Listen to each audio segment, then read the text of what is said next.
Hello, everyone. Happy Thursday. I hope you're having a great day. Today, we're talking about AI strategies just in general. So while everyone's kind of getting in here, we'll go into the format of the live. It's a ask me anything or I'll diagnose type of format. So this is all about your systems, your questions, all of those different pieces. So I invite you to put your specific information in the chat, and we'll kind of talk about what's going on with you and your overall strategy. So I'm glad that you're here. Definitely excited to have this conversation. As I always say, the more that we can have these discussions, the more that we can kind of buck this trend of failure when it comes to specifically the misunderstanding and misrepresentation of AI, specifically being oversold on it. It's these types of conversations where you're able to kind of get into your own nuanced of what your needs are, your requirements are. And we can kind of go from there. But in just a quick introduction, if you don't follow me or don't know my videos, I'm Kyler Cheatham. I am a business systems expert. Specifically, I focus on enterprise level and complex manufacturing. So metals, mining, food and beverage, biopharma, medical device, all of those different things specifically in manufacturing, and work on the enterprise level system architecture, whether that be AI agents that we build and deploy, or selecting an ERP system, an MES system, all of those different pieces that we go into. So definitely a breadth of experience in the industry, but also very interested in your experience when we talk about these different pieces. That said, anything goes here. This is definitely a space where we can kind of just talk shop and talk about what your AI strategies look like, what you're dealing with, what your challenges are, and it doesn't have to just be AI. It can be anything else when it comes to all of those different stuff, especially when we're trying to kind of pay this AI tax for SaaS that we're seeing in the marketplace right now. So let's see. What do people mean when they say AI? That's a very good question because a lot of times they don't know what they mean, right? And so AI is something that is going to be a part of your business systems architecture. That could be on an AI agent level. That could be on a generative AI level as a platform that you use to like produce different content or images and things like that. Think ChatGPT. It could be a predictive agent, which is more kind of my world when we're looking at something that's measuring different temperatures or distance or manufacturing different processes, all of those different pieces. So there's a couple different types of AI, right? We have just autonomous AI, which is AI that runs all by itself without any human intervention. Very, very few businesses are that mature enough to have their processes and just overall integrations figured out to be on that level. There's also the polar opposite, which is just baseline automation, right? We're just taking manual things and we're, being able to leverage technology. I send invoices on Wednesdays, automating that process. So all of invoices go out on Wednesdays and we're able to just do that with the press of the button. And then we have, collaborative AI, which would be something like that helps you work faster and smarter, like a co-pilot agent or something like that. So those are the capabilities of Claude is horrifying. Which ones specifically? I'm so curious as to know. Like they're horrifying, like they're so good they're horrifying, or like they're horrifying because their output's garbage. So a lot of times when we think, what do people mean when they say AI? I think there's that pressure, right, from boards or governing bodies or leadership teams to be like, we need AI today. And they're not really starting with the problem, they're starting with the solution. The goal of something like artificial intelligence or automation is to take very boring processes and automate them so that their human operators are able to do more standardized work, right? Or more strategic work, I guess I should say. So those are our pieces.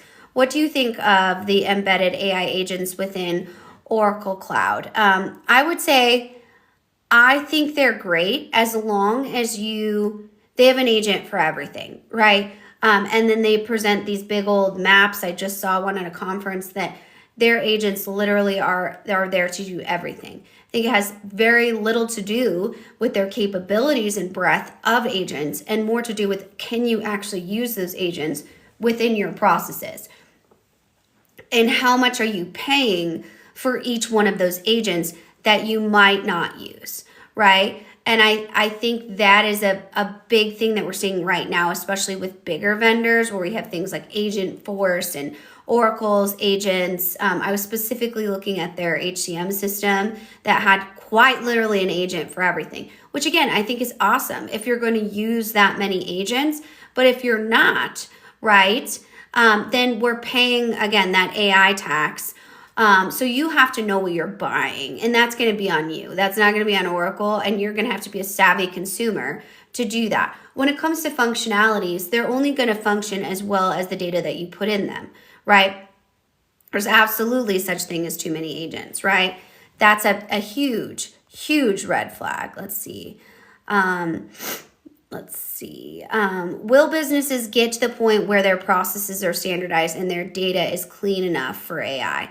I think they'll get 80% there, right? And the question is not if they get there, it's more of can they maintain it, right? Like so many times we see people spend millions and millions on these data cleansing strategies and processes, and then they lack the governance, or they lack the actual execution of the governance. They might have a plan around it, but they lack the ability to actually go in and say, hey, this is what we're going to make sure that we keep our data hygiene on this level. And then their agents become useless because they come bogged down with all of these different things.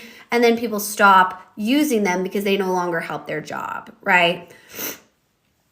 AI agents and agentic AI, let's go. How do you even know these agents are reliable? You don't, right? You need to be able to understand how it works under the hood, and they're not reliable, right? They are configured to do certain things really well, right? But they need to constantly be monitored for drift, for all of these different pieces, for variances in their processes, for good output, for hallucinations. They hallucinate all the time. And I think that's the thing that a lot of people miss is they expect them to be magic. They're absolutely not magic. They're a piece of technology that you need to operate. Are they cool technology? Can they be really efficient? Yeah, in some areas, right? But as we see here, there's definitely such thing as too many agents. The more agents, the handoffs are misinterpreted. Very good point. In first contest, both issues, we're talking about Claude here, can be resolved through prompt engineering. Claude capabilities are horrifyingly good. They are. They absolutely are. You're not wrong. If businesses today don't know where their data is, then how are they going to implement AI? Poorly, right? They're going to do it poorly, right? Because I guess, let me answer this in a little bit less of a skepticism. If they're vulnerable enough to say, hey, I don't know where my data is. I don't know what's going on with that. I can't find it. I don't feel as I have those competencies. If they're honest about that, there's a lot that we can do, right? There's a lot that we can implement to help them to get there. If they're in this mindset of data doesn't really matter, some vendor told me I can do this all on Excel, I don't even need to worry about the data because I have some sort of middleware that's going to fix all my data. I'm going to plug something in that's going to organize it all. I don't want to do the hard work. Then they're going to implement it poorly, and ultimately they're not going to get the return on their investment. For reliable tasks that require high variance tasks, I create a few Copilot agents to do basic. That's great. Great basic stuff, but notice high variance outputs with inaccuracies. And I think that's a main challenge with Copilot and collaborative agents is when you're using someone else's platform, it's hard to go in there and retool it, right? Let's see. Yes, but you have a lot of overhead when models change. Let's see. Have you tried open code? Yes, but the ROI is not automating stuff. It's bigger than overhead. Not yet primarily used to write Python scripts for data visualizations. And this is all about kind of Power BI, which is awesome. I mean, these conversations that you guys are having in the comments are absolutely the point of these lives, right? Because I only have so much experience in what, I do, but it also is incredibly important that people hear the options that you guys hear. How good is MS RPA platform for general automation for normal business users? I would say, in my experience, good enough, right? I would have to know way more about what you're running, right? Like, do you have D365 for your ERP system? Do you have a Microsoft MES system? What are you going to use the RPA platform for? Is a bunch of thank you for the heart. The other pieces of that. So I would say it's a great platform for like a standardized, not incredibly complex RPA initiative. But love to hear what you guys think as well. Let's see. Where does the bulk of these companies' revenue come from? Licensing, data storage, product. You mean SaaS companies? Is that what you mean? It would certainly be through maintenance fees. Is going to be the bulk of their the bulk of their revenue. So anytime they up license fees or their subscription fees year over year, that's going to be the main source of revenue for them. That's why they target those increased fees as opposed to new customers, right? They love new customers, but ultimately, especially if you're a larger SaaS company, we're just talking about churn, right? You're going to move from whatever to whatever, and the bigger you get, the harder that is, right? Let's see, E5MS with SAP. I would say yes then. It depends on what you're going to do with it. Yeah, sure, SaaS fees. So I think for RPA, for standardization, Microsoft is definitely one that would be a good place to start. And then there's lots of customizable options in there. We just want to make sure that we have our requirements before we have our platform. So that's really the biggest piece of that is like, do we know what we're trying to achieve with it? And do we know, what outcomes we're looking for so that way we can match it to the technology? I think with RPA, it's nice because there's still a lot of little platforms that may not carry the breadth of functionality. Let's see. A undisclosed Big Four is now not allowing any personal data on their laptop for AI model training. Interesting. Is that in their policy? And I think that's so hard, right? To have no personal data on their laptops for AI model training. I guess if that's kind of the new normal, I feel like you have to completely customize the machine then. And then also, like, how are you supposed to know that someone's not using their personal laptop with your own data, right? All websites are blocked, Gmail, etc. Right?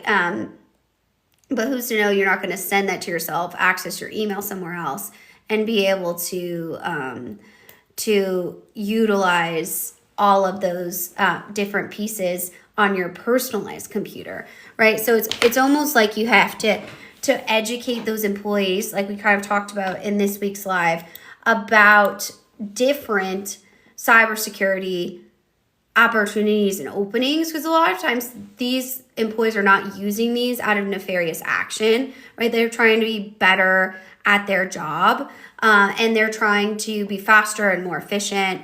And that's something that that is a hard thing to educate on. So that's just, my 2 cents on it, but it's kind of wild. I mean, with the Oracle layoffs today too, it's been a wild day in tech world.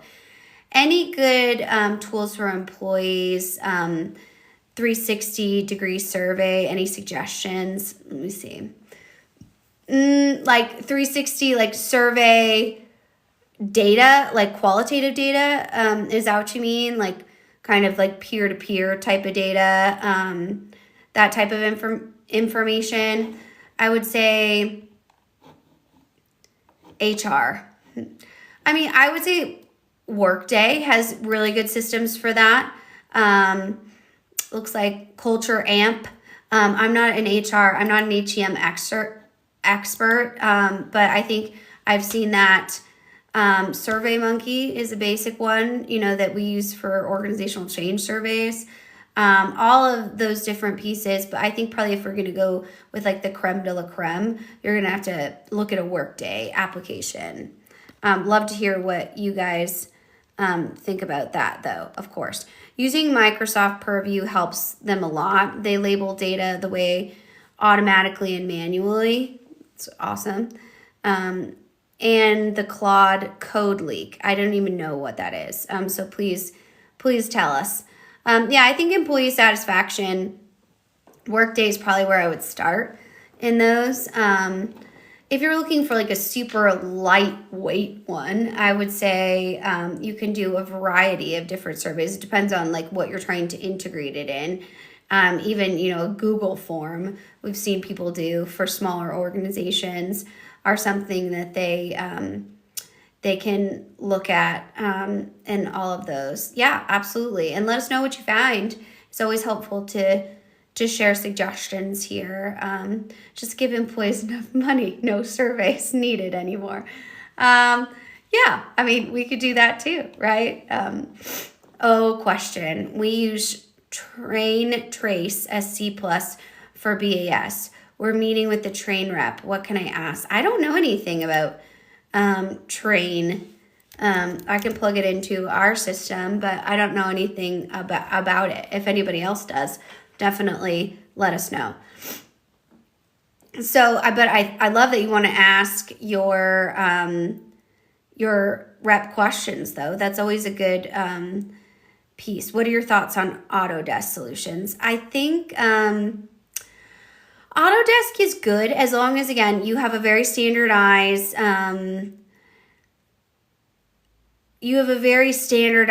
ticketing process, right? But I think Autodesk is a fine solution for that. I would have to say, like, how big is your IT team and what are you using it for? Is it just IT tickets?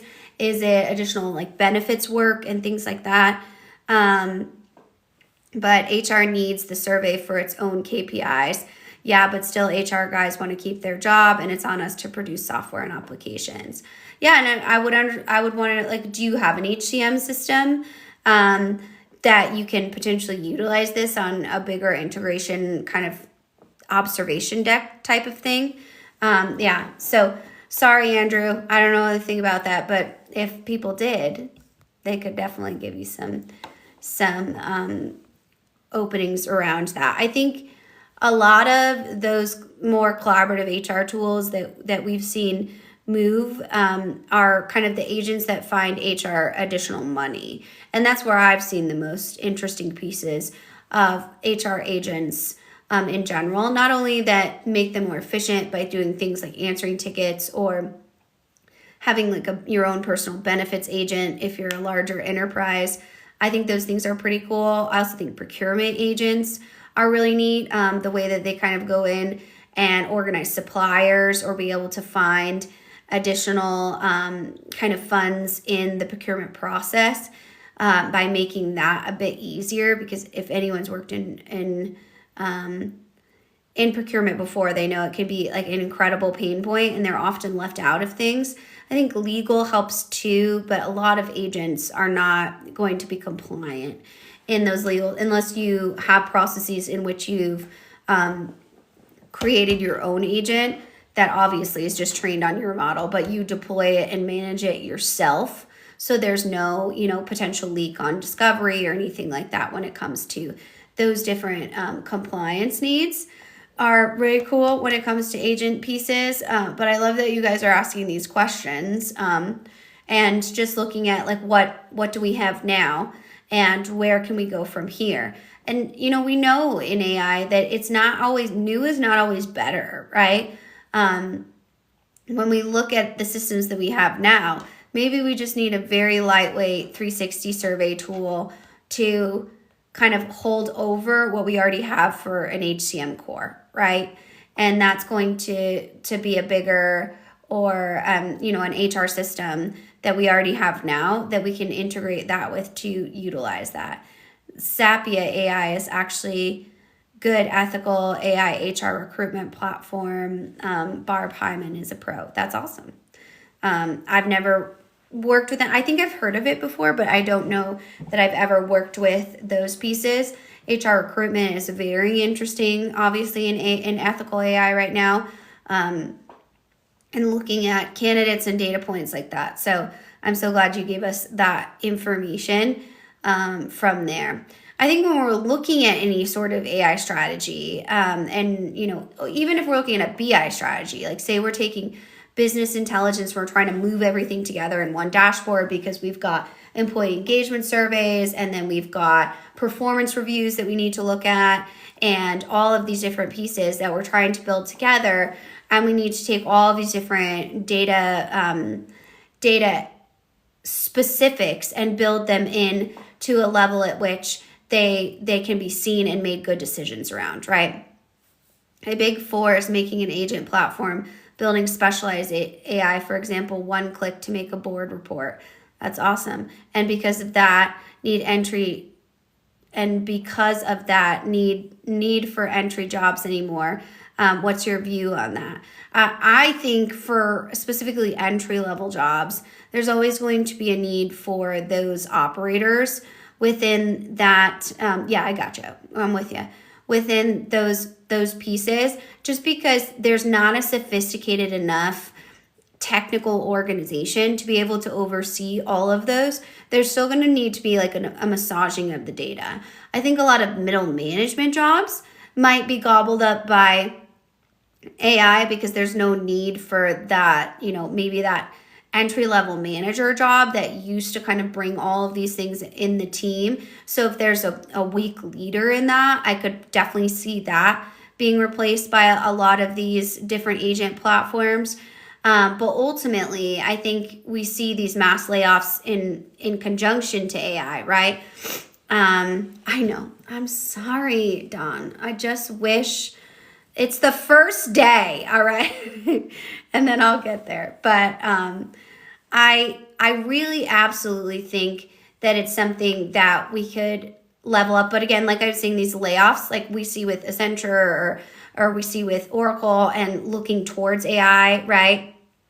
It's April Fool's Day today, right? Claude Code Leak, it was a joke. They were joking. Come on. Is something that just a bloated, overpowered organization. And a lot of those mass layoffs, when we look at like things like 30,000 people, that's not because of AI, right? That's because we couldn't sustain the amount of people that we've hired in the organization and we're shifting priorities. And it's a bloated thing that we need to kind of cut to make our shareholders happy, right? So I think that's the truth on that. Let's see. How should candidates build their resume with the introduction of AI screening during recruitment? I think, keywords are going to be specifically important in there.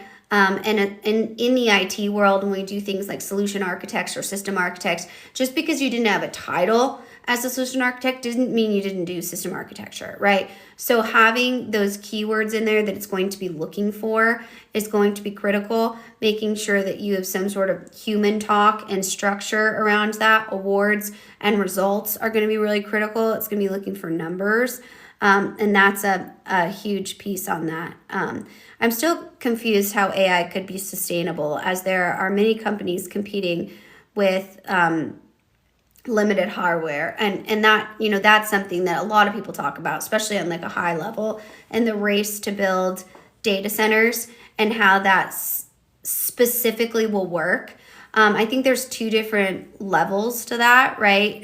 When we look at internal AI and the implementation of tools that do exist and still leveraging and using that data, and the overall building of these new hardware and data centers to sustain that. Do we have enough power? Do we have enough water? Do we have enough cooling? All of these different pieces around that. And will communities start to build up regulations around data centers? We don't know, right? And that is an absolute valid question of, is this sustainable, right? Let's see. How should graduates gain experience if AI is taking entry-level jobs? I think, there's various ways to gain experience that has nothing to do with jobs, right? hopefully, right, we're coming out of university or our college programs, and we're able to gain experience through things like internships that actually give us something to utilize, implement, and measure results. But there's way different ways to do that, especially in technology. There's many, especially volunteer organizations, that need a lot of technical help when it comes to how everything moves together, or how they raise funds with their technology. That's a big piece where we're looking at churches, schools, different volunteer organizations, Girl Scouts, Boy Scouts. There's many ways in which we can gain experience. We just kind of have to go after those and make sure that we have those entry-level jobs, even if they weren't necessarily paid. Now, we all need to eat, obviously. My mom had this saying when we grew up, we all work, we all eat. Well, that's the truth, right? So we all need to make sure that we have some sort of jobs, but even if they're not exactly our dream job, we can still make great influence there by, suggesting process reform or looking at the architecture of the technology in a small business or something like that to gain those types of references.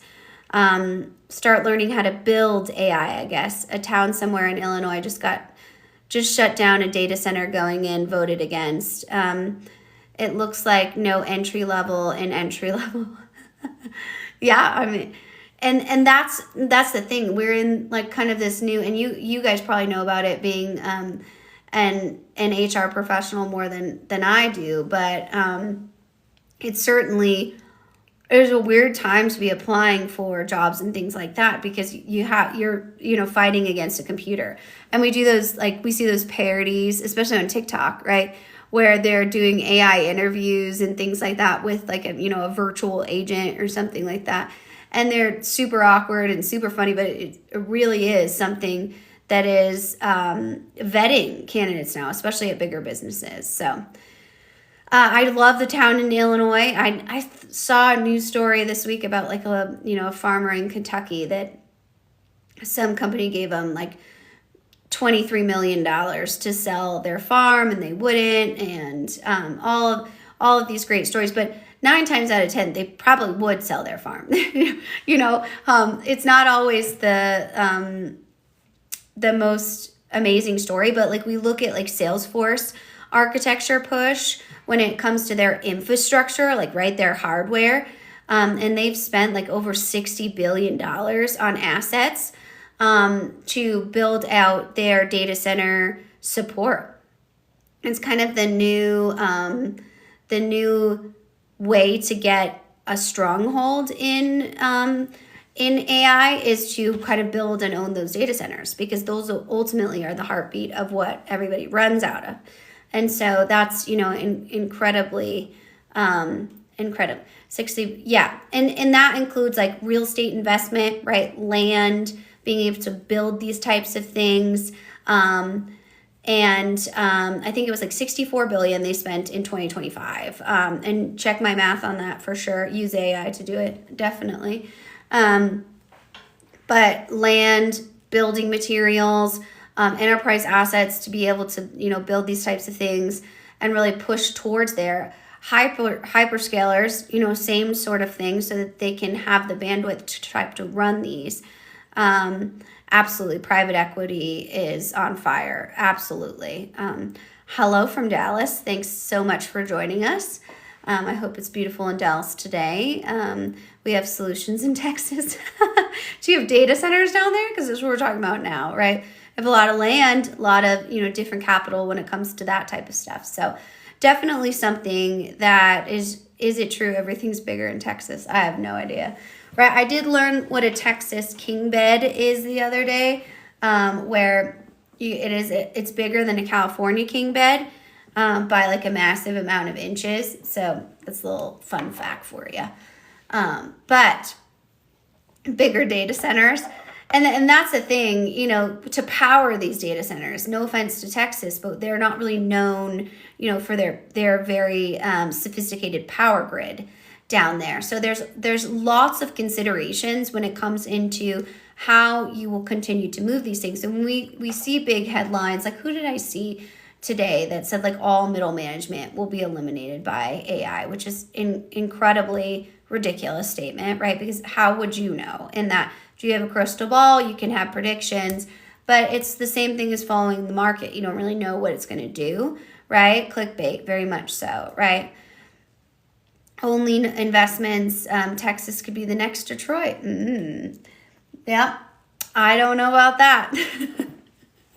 We'll see. We'll see how all of that goes. But it certainly is something that we absolutely need to be just aware of when we look at how much AI we're using and following our platform money for that, right? Are we investing in platforms that have that type of known infrastructure, an AWS, an Azure, all of those different things when it comes to working with a hyperscaler for our technology? And then what does that put the business at risk of doing? Are we going to be able to buy the technology we want to buy, or are we going to have to buy what they tell us to buy? Are we going to have to build our own agents, or are we going to have to roll out their agents that they require of us, right? So in the movement to the cloud, can we be faster, flexible? Can we leverage big businesses and their infrastructure and architecture? Absolutely you can. But it comes with a price, right? Of knowing that you should own your AI, right? Hi, Mick, we're glad you're here. And you should really know what that looks like for your strategy. Can you use outside systems to build it with you? Absolutely. But you need to be able to showcase how you can do that and know what's going on with your technology strategy to have those internal competencies. And is AWS better than Azure? Just asking. I wouldn't say so.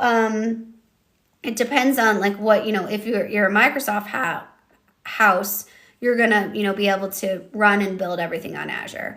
And AWS, I think it has downtime. Those are always like big headlines. Every hyperscaler is going to have downtime, but you need to know in your overall contracts what that looks like for your downtime, like what should you be expecting and what happens. That's also when we see, AWS goes down in some random area on the East Coast of the United States.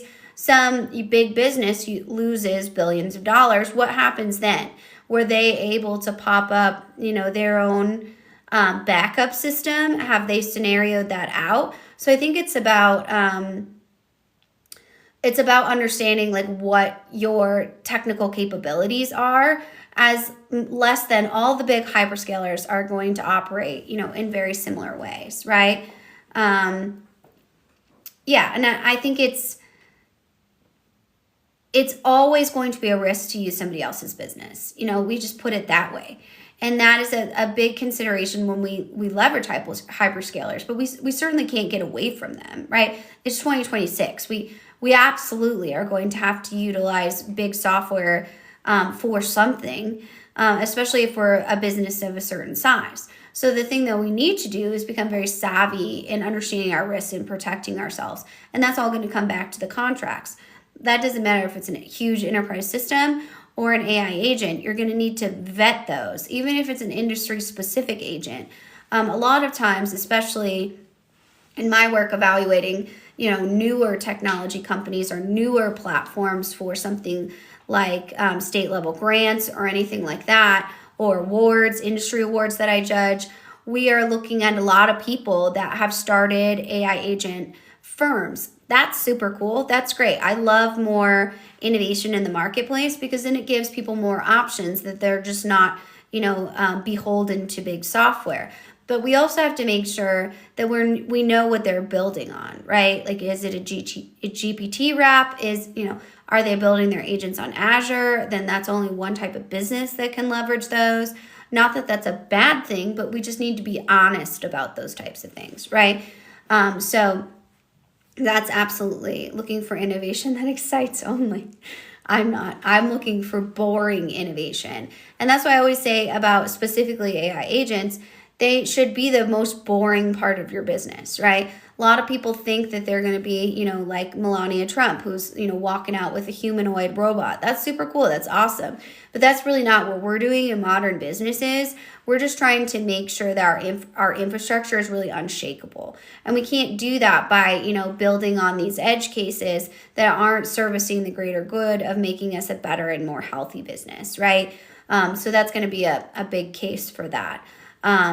Especially when it comes to AI, because we get so AI hyped and happy and just all hyped up on AI, and then we have the ability to really showcase how are we leveraging this to make our business money. And that's really what we've seen kind of this movement towards in 2026 is like, okay, gone are the days for this experiential AI budget, right? Now we have to actually prove that they make money. And a lot of that is done through things like failed pilots where we're, taking it back and we're iterating and we're doing all those different things.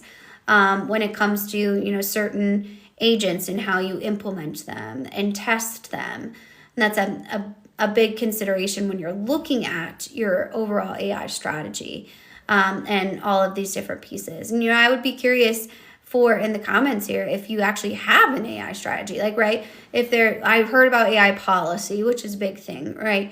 But a specific AI strategy that about as an organization, that's not just the executive on stage being like, this is the year of AI. Well, cool. What does that mean?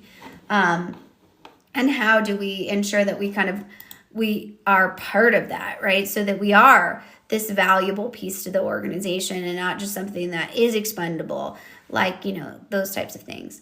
Small businesses cannot afford to offer AI services. Only corporation can. I would say AI, is pretty focused on small businesses as long as they take the time to learn how to use it. I think there was someone on our live yesterday that was talking about like vibe coding, all of those different pieces. That I can ask. AI strategy. Good job, Andrew. And when we look at those pieces, AI has made small businesses way more efficient. The thing that we still need to remember is when we're building and scaling a business, we need to do that with legitimate processes and policies that support our people, right? So when we're looking to get acquired, which is what a lot of small businesses are doing, right? You build the business to sell the business, then you build another business, a serial entrepreneur, done it myself, right? And so in those processes, especially from a technical perspective, when we're looking at businesses that are, primed to be acquired, we're going to look at a lot of their processes and their technology. If they vibe coded everything from the ground up, that's cool for a minute until you need to become, a $25 million business, and then we need a legit financial system, right? We can't just be running around here with vibe coding, holding us together. Not that that's not a good competency to have in-house. I just see so many founders get lost in it and forget the basics of how to run a good business, right? Which AI will never replace the discipline of running a good business and being able to quality check, right? Would you say there's a bigger opportunity for SMBs or corporate giants to utilize AI? That's a tough one, right? That is a tough one. I would say probably SMBs, to be totally honest with you, because SMBs don't have those access issues like we see right over here with our big four friend that was spilling secrets, which we appreciate, right? And we are not here to tell on you. Like, we don't snitch, right? So for all of our laptops are being shut down. We can't even open Google on them anymore because we're locking it up. But when we leverage AI, especially something like generative AI or collaborative AI, that can be a good thing that they have greater and quicker access to. The issue with that, right, is they need to make sure they have guardrails around it, which SMBs aren't great at guardrails because everybody wears a lot of hats. We're kind of cowboying around. We're being super reactive to the marketplace. We're moving fast. And a lot of times that's a recipe for a disaster with AI when it comes to compliance, right? The fundamentals have to be there. Very good point. It's too cost prohibitive to run an AI business as a small business. Got to own the chips and servers, and location and network. I mean, if you're going to run the whole back end and not use a platform, for sure, right?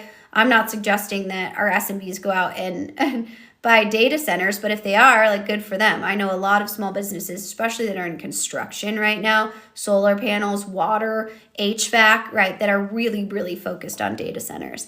I think the biggest thing that I'm suggesting is to leverage those platforms that you might be able to be really innovative with creating a website for free, or those types of AI pieces, or being able to leverage a chat GPT license to do your marketing or something like that. What's the global scenario of ERP growths in terms of AI? Are ERPs going down or what? Any thoughts? I think so.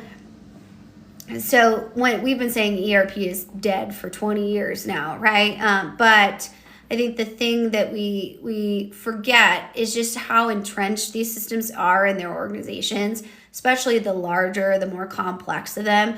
We don't see a lot of businesses going to rip out SAP S/4HANA, right? Because that'd be a little crazy. As I always say, I'm not saying no, right? I like a little crazy, but it's not something that we're going to rip out the backbone of the organization and immediately replace it with AI at that level. I think at other levels, there are things that we can do with a different kind of more quote unquote composable systems, right? Where we have more of an open architecture. But again, that's hard for small businesses, especially when we're right around like that turning point, that $50 million in revenue mark. And they're saying things like, we want Odoo, we want, microservices. And it's like, sir, the last thing you need is Odoo. You need some standardization up in here, right?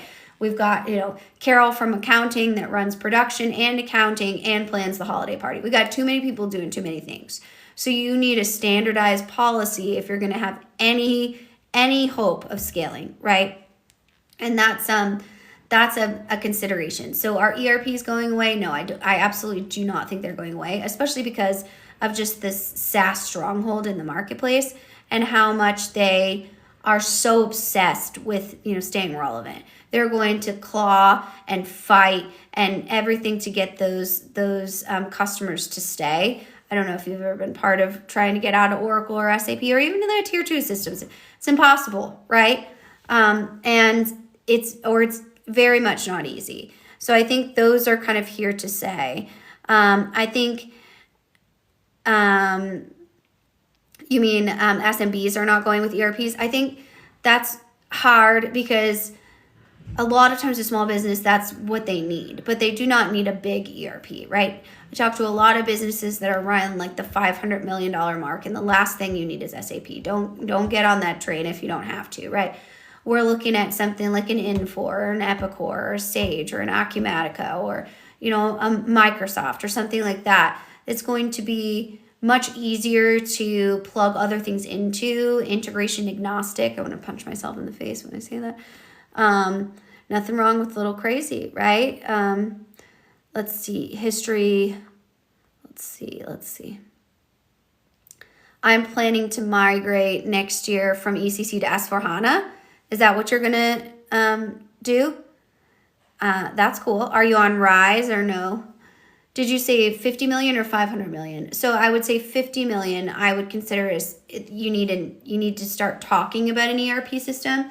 You probably already have one at 500 million, but you don't need an SAP system, right? We can absolutely do without that, right? A lot of people think that if they're going into the $1 billion small enterprise level, that's what they need, an SAP or an Oracle. And that's not at all the case. So that's what I'm saying right there. Let's see. Oh, you want to get off our platform? Well, hate to pull this card, but your data isn't yours, right? They'll block your data, right? They do that all the time. What are the names of some of the big Indian contractors that Accenture may sub out to? I'm probably like Infosys, right? Would be one of the main ones. But what are they doing? Like, are they testing?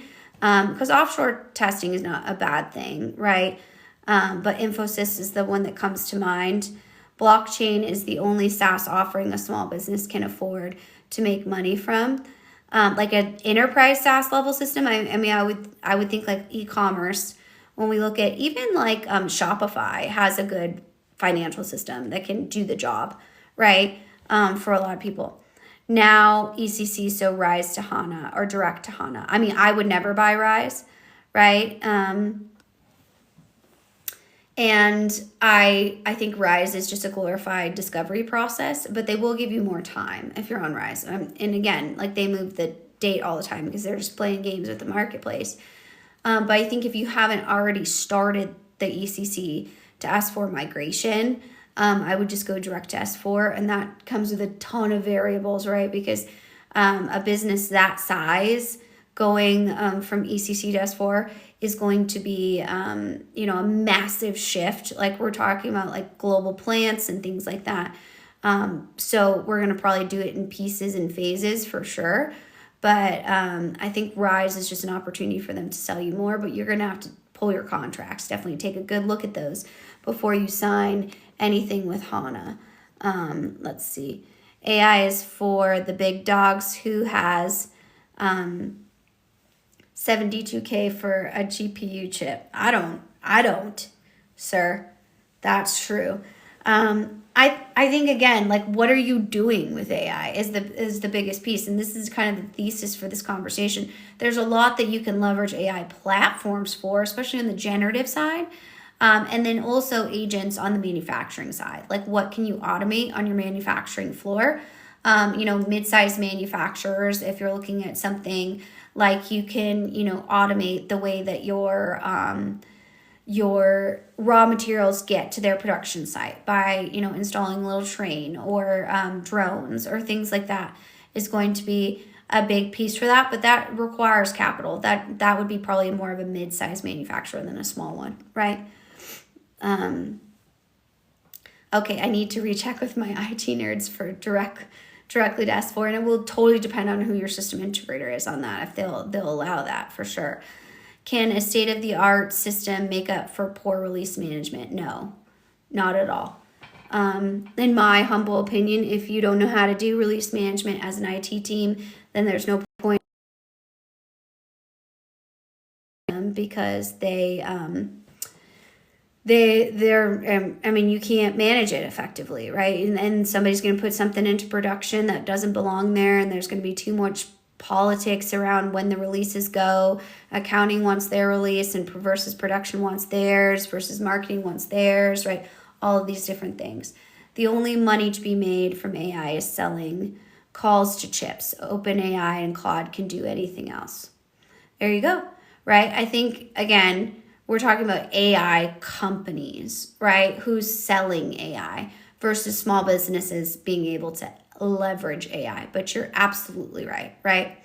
And chip manufacturing in general, right? Even like when we look in like battery manufacturing or hydraulics or anything like that is a big movement right now in those types of industries that are looking at like clean green energy or being able to manufacture these types of horsepower things, and how that's moving with tariffs, domestic factories opening up. When I say domestic, I mean North American. So whether they're Canadian or they're in Mexico or anything like that, that's a big piece of movement in the industry as well. So it's all interconnected, and you're absolutely right. OpenAI and Claude can do anything else, and as we've heard in the beginning of this live, Claude's absolutely terrifying for its capabilities. So you got to watch out. So I think that when we're talking about strategies, all of these things can be fun to talk about. We got to go back to the basics of like, what does our business need and how does it need it? And that's why we don't need to be oversold on things. And we see, ECC to S4 HANA is a big piece of that, of being, sold Signavio or SAP supply chain and a variety of different things that you may or may not have needed. And in that, there's leveraged agents all over the place, because agents are not necessarily the most complex things to build. They're much more complex to manage and run, right? To make sure that we're measuring those types of outputs and variances, and we're catching hallucinations. And that all comes from a quality assurance plan that needs to come into place. And that's what a lot of people get too excited to remember. And that's really the part that makes you the most money. So we need to absolutely be, mindful of that in that type of case studies. So I think one of the things that, I always talk about that I feel like helps me visualize is our catapult agent, which is an agent that is a predictive agent. It leverages, historical data to be able to know where certain measurements lie. And there's a bunch of different variances that go into that agent. So the reason we call it the catapult is it's because it's designed after like a medieval catapult, where you pull back the rock and you throw it across, but it's going to have lots of different variances, just like any sort of smart manufacturing process. It's going to be, what is the wind variance of the actual catapult? What is the angle at which it's pulled back? It's going to hit kind of the same place every time. And each of those are going to, do damage in battle, right? That's where we want it to hit. We don't need it to hit the exact same place every time. Just like when we're melting metals, right? We have a level of standard deviations. There you go. We're talking your language, Mick. We have that level of standard deviations where we don't need to melt the metal at exactly 206 degrees each time. It needs to either be, 160 degrees to 260 degrees, right? Basically gambling, right? It's like nerd gambling. Andrew nailed it. Absolutely. And so when we leverage something like that, that's almost like introducing a new, very calm, cool, collected production manager on the shop floor that's running around being like, relax, everyone, okay, it's gonna come back up. This was just one outside. So we're not shutting down the whole assembly line and having all of this downtime because we're fixing, the level at which the machine measures. And so that's one that helps me kind of just visualize like what an AI agent actually does in some sort of real actual use case. And we can build that, for any different manufacturing process you have, especially for like, design of experiment and all of those different things for those more kind of discrete manufacturing process. You have to define what level of risk is okay, right? You have to define that for any sort of AI strategy when we talk about what level of risk is okay. And you got to know what the scenarios are that are possible. Like what happens if the catapult hits outside 6 times in a row? Well, then obviously there's something that needs to be readjusted in there, but how do you go about doing that? That all needs to be planned, scenarioed out, practiced, trained upon. Because if the night shift's doing it and they don't have, a production manager to call in the middle of the day, then how do you know that your 24-hour manufacturing plant is actually going to be producing the same results that it does during the day than at night, right? And so those are all examples of that. But all of those have to be defined by our teams before they're ready to be implemented. Now it all makes sense. Good. I try and make sense the most that I can. It doesn't always happen, but, we give it our all over here. So, but that's that. So I have about 5 more minutes left on this live. So definitely pop in any additional questions you have. We've talked about a lot of systems today, which is awesome. I think there's again, lots of options when it comes to specific AI. So the first thing we need to look at is what we have. And that doesn't mean you call up, your incumbent ERP vendor and be like, hey man, I think I want to buy AI. They just see dollar signs when you say that, right? So you need to go about defining the problem that you'd like to solve. And it should be, again, very simple problems. It takes me X amount of time to do X amount of process. I'm hoping to automate that. And then we start to see what we have as opposed to, what we need to buy. And that's the goal of this is you actually have a lot of AI in your company right now. How can you scale that, right, to meet other areas of the organization? You already have those agreements. You already paid for those services, hopefully, right? Maybe you need to add more seats. Maybe you need to take a look at your license. But there's a lot that you can do today by start to document and design, map those processes. The next thing you need to do is really take an AI inventory along with that, right? What SaaS systems do we have today? How are we using them and who is using them? Is there any overlap in that? The last thing we're going to do is go out and buy something new until we're 100% certain, right, that we don't already have it today. Because once we're locked in those SaaS contracts, right, then we're not getting out of them without paying some sort of massive penalty that I promise you're going to be like, what? How could it possibly be this much? Well, it is. It is. It absolutely is. That's why I said, what's going to account for a SaaS company's most profitable line item, and that's going to be their maintenance fees or their fees in general, right? Account for all shadow AI. Very good point, right? What do we not know we're using today? And that we might be, that are people that we've completely locked down their laptop, like Fort Knox. What are they using today that essentially could be something that we could leverage and give them as a tool that's protected within our cybersecurity architecture? For example, the United States Postal Service sucks. Blockchain email is so much better. There you go.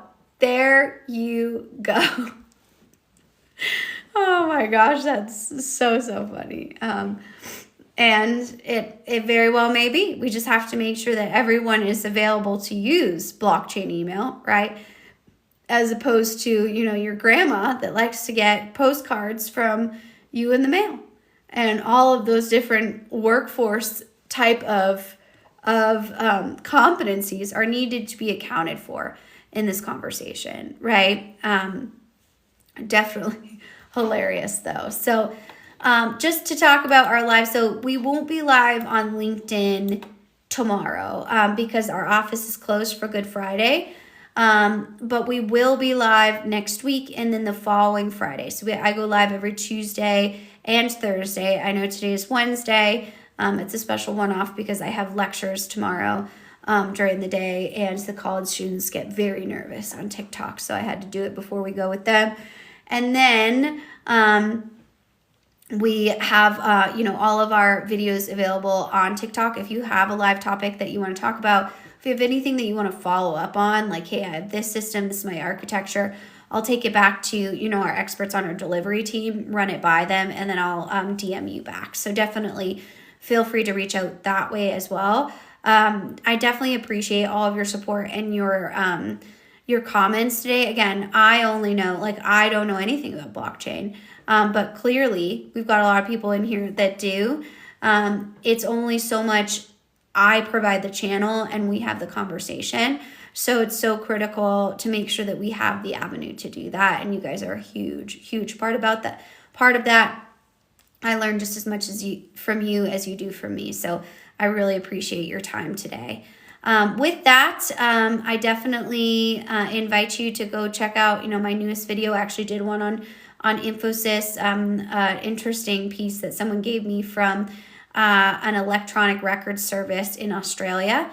So definitely let me know what you think about that. But I will see you guys next week. I hope you have a great rest of your week, and thanks so much for joining today.